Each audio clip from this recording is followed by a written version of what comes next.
Ben bu adamla 6 saat yol geldim. İnanamıyorum. Ya insanlar o kadar şey. Hello. Bunu koyma, selam almadılar. Oha, Mustang mı o? Ben anlamadım. Ben burama kadar geldim kardeşim. Konuşacağım.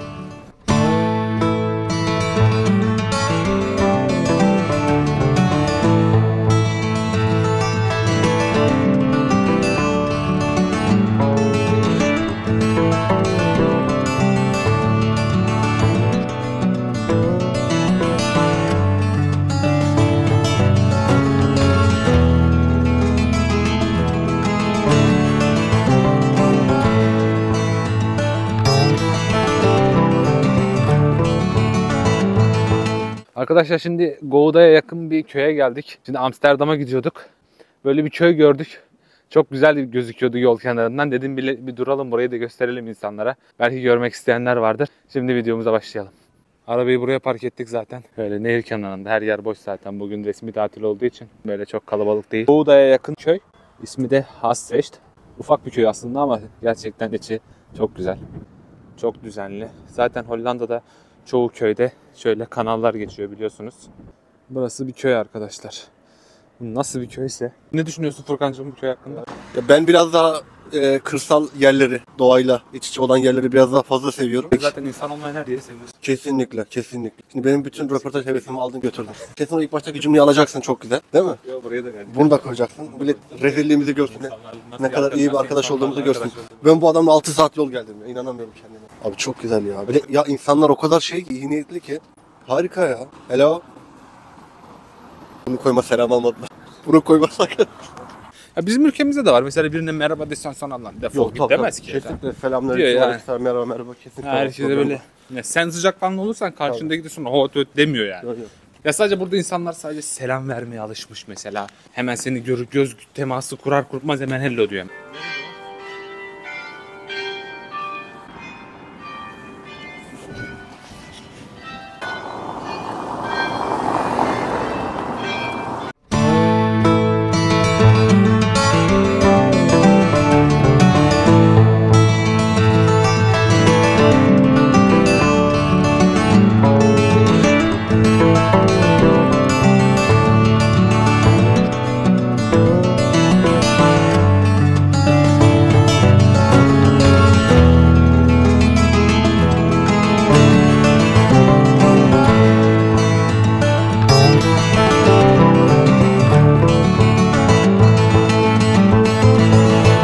Şurası huzur evi ve hemen bunun yan tarafı da böyle bahçe yapmışlar, çok güzel. Ama huzur evinin de böyle bir yerde olması çok mükemmel ya. İnsana verilen değerin en üst seviye göstergesi.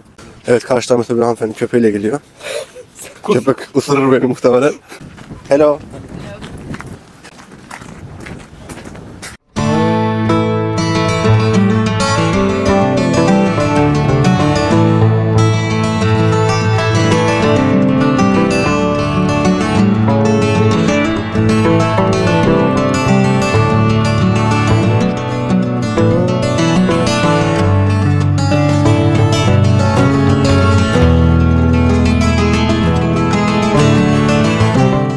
Abi köyde şarj istasyonu var ya, elektrikli. Herkesin bisiklet kullanımına ne diyorsun? Güzel de bir şey aslında. Egzoz kirliliği çok az. Muhtemelen Hava kirliliği evet gerçekten çok az. Ben araştırmıştım gelmeden önce. Hollanda bu konuda ender ülkelerinden bir tanesi. Herkes yani bu havada bile, yani biz gerçekten hava soğuk ama insanlar bu havada ya. Bisiklet sürüyorlar. Arkadaşlar bu arada bu Hollanda'da klasik bir köy yani. Gouda'ya 4-5 kilometre burası. Gouda merkeze. Peynirin ismi de oradan geliyor zaten. Gouda peynirin. Ama burası yani gerçekten çok nüfusu olmayan aslında normal bir köy. Şu evlerin üstündeki şeyler de aslında yalıtım için yapılmış. Bak şu çimenler, otlar falan var ya. Yani Avrupa'nın güzel köylerinden bir tanesi. Ama öyle pek köy gibi de değil ya. Ya ben burada herhalde muhtemelen burada yaşlamak gibi bir şey yoktur. Kuvvetle muhtemel. Bugün tatil bir de. Bak burası ormanın içine doğru giden bir yol. Evet. İnsanlar yürüyüşe çıkıyorlar. Köpeklerini gezdiriyor. Ekserisi baktığında ailesiyle geçiriyor. Zaten pazar günü her yer Tabii kapalı. Neredeyse. Bisiklet sürmeye gidiyorlar, ormana gezintiye çıkıyorlar. Baksana şu ördekler falan, bunları beslemek yasak diye biliyorum. Çünkü evet. Gölün içindeki parazitleri işte bakterileri vesaire yesinler. Aslında doğal yaşamın kendi doğal döngüsünde devam etmesini istiyorlar. Elektrikli araç gerçekten çok fazla. Bu biraz da vergi düzeninden dolayı. Elektrikli arabanız varsa daha az vergi veriyorsunuz. Ve bazı yerlerde size özel park yerleri oluyor. Hello. Hello. İnsanlar sıcakkanlı. Herkes İngilizce biliyor neredeyse.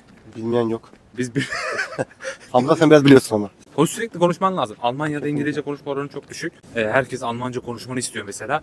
Burası oraya Almanya'ya göre daha ılımlı. İngilizce de konuşabiliyorsun günlük şeyde.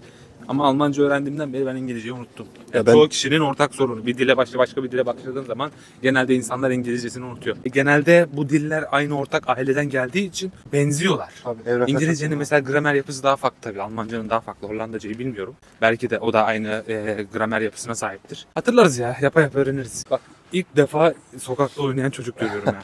2 tane kız çocuğu var şu ileride. Yani çok garip ya. Ama nerede bu çocuklar? Hello. Hello. Hello. Gelsen yaşasan belki seversin. Ama mesela 2-3 ay olsa insanoğlundan kör. 2-3 ay sonra ondan da sıkılır. Tabii bu arada Biz lan böyle- bahçesinde tekne var arkadaşlar. Aynen böyle bir köy evi yani. Bahçesinde Tekne var. Ki daha önce de gördük yani bu çok hani nadir görülen bir şey değil. Hangi model lan? Şu sağdaki. BMW'nin sahibi herhalde şu an bu modeli bilmiyordur kuvvetli muhtemelen. Yani sahibinin haberi yoktu böyle model. Hangisi lan? Bu başka bir seviye bir şey. O adam evet. Yani bizdeki köy muhtarı gibi bir şey muhtemelen bu adam. Ya bakın. Pek insan yok. Bakın şu veranda gibi yeri görüyor musunuz arkadaşlar? Bakın tam kanalın tam üstünde ya. Ya burada yazın beraber vakit geçirdiğinizi düşünün yani ailenizle, arkadaşlarınızla. Abi adamın balkon kapısı kanalı açılıyor. Yani Kanal şey gözüküyor hani pismiş gözüküyor ama aksine öyle değil. Hani alt taraf ne der balçık olduğu için bu renkte. Bentley olan yani köy. ilerledikçe buranın köy olduğu fikrinden çıkmaya başladı yavaş yavaş. Koyunlar arkadaşlar burada bayağı var. Bir denesene bak gelecek mi bakalım. Abi hayvanlarda hareket yok. Aslında bu değirmenler denizden gelen su baskınlarında suyu dışarı atmak için yapılmış. Ama tabii sonrasında normal değirmen faaliyeti olarak kullanılmış. Bakın şu Güzel. mimariye bakın ya. O kadar güzel. Ya biraz da Tamam. ekonomik durumda iyi olduğu için Tabii. yani onun da getirdiği şeyler var yani. Ya mesela burada bence normal bir çalışan burada oturamaz. Yani normal bir işte çalışan. Kiralar dünyanın her yerinde aynı ya. Evet. Pahalı yani. Kesinlikle. Evet. Hello. Hello. Ama şu var kanka, gerçekten mesela benim tanıdığım Almanlardan öyle çok lüks arabaya binenler yok ya. Yok kesinlikle yok. Yani ya o lüks araba, lüks telefon çok tutku yok bu insanlar arkadaşlar. Onu belki doydukları için mi bilmiyorum. Ya Her mesela imkan olduğu için mi bilmiyorum ama yok belki lüks de aynı. tutku yok. Ama mesela şöyle bir şey var. Mesela 15 Pro almak, ne bileyim iPhone ya da Xiaomi'nin son model telefonları almak kolay yani. Aylık 40 euro arkadaşlar. Aylık 40 euro. 50 euro. En babası 60 euro. Belki daha pahalı. Tam net fiyatını bilmiyorum ama ben çok internet kullanıyorum mesela. İnternet ne kadar sınırsız internet kullanıyorum. Normalde ben interneti alsam sadece 30 euro 40 euro en düşük. En düşük paket. En düşük 30-40 euro ama diyor ki adam ben sana diyor iPhone 15 vereyim diyor ya da iPhone 15 Pro vereyim diyor. Sen diyor bana 55-60 65 seçeceğin modele göre böyle öde diyor. Yani aylık 15-20 euro 15-20 euro telefon veriyor. fazladan veriyorsun Sınırsız internetin oluyor. ve ayrıca sıfır çıkan telefonu alıyorsun. O yüzden burada mesela telefona sahip olman bir lüks değil. Yani keşke ülkemizde de öyle olsun. Baksana. Çok güzel güzel. Abi bak adamın evi. Tam kanalın kenarında. Bizim ülkemizde de çok güzel yerler var. Çok güzel köyler var. Tabii. Hele Ege taraflarında falan çok güzel. Ama mesela Karadeniz tarafında yok. Onun da nedeni şu. Gerçekten çiftçilik zor bir şey yani. Kolay bir şey değil. Adam zaten tarlada yorulmuş. Sulamasını yapmış. Malını taşımış. Satmaya çalışıyor. Bir sürü stresi var vesaire. Ama burada öyle değil. Burada hayatın ekonomi kolay olduğu için yani Türkiye'ye göre ekonomi daha iyi olduğu için insanlar mesela daha çok kendileri için yatırım yapıyorlar yani. Doğal olarak kendi hayatlarını da güzelleştiriyorlar. Çevresini de güzelleştiriyorlar. Bir de ayrıca mesela evinin önündeki çimleri falan hep böyle düzenli şekilde temizlemen gerekiyor. Öyle yasak. uzamışsa eğer ya da bakımsızsa ona ceza yazıyorlar.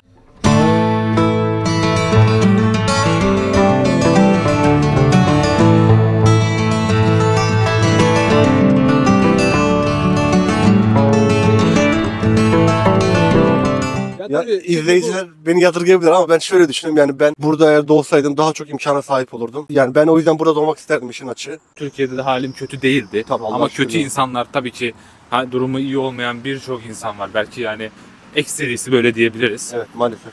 Ama normal tıkırında yaşayan insan her yer. Afganistan'da da var, Pakistan'da Tabii. da var. Ne bileyim Norveç'te yok. Yani yok. Ya ben Almanya'da asgari ücretle çalışan insanlar gördüm. Ben Türkiye'de de çalıştım asgari ücretli. Ben geçinemiyordum işin açığı. Çok lüks bir yaşamım yoktu. Ama burada adam asgari ücretle yaşıyor. Ha biraz küçük bir evde oturuyor ama adam geçiniyor. Adamın arabası var.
Evet arkadaşlar, size güzel bir köyü göstermeye çalıştık. Umarım beğenmişsinizdir. Abone olmayı unutmayın. Şimdi biz Amsterdam'a devam ediyoruz. Vloglar yine gelecek. Bir sonraki videoda görüşmek üzere. Hoşça kalın. Hoşça kalın arkadaşlar. Amsterdam'da tekrar görüşeceğiz. İnşallah.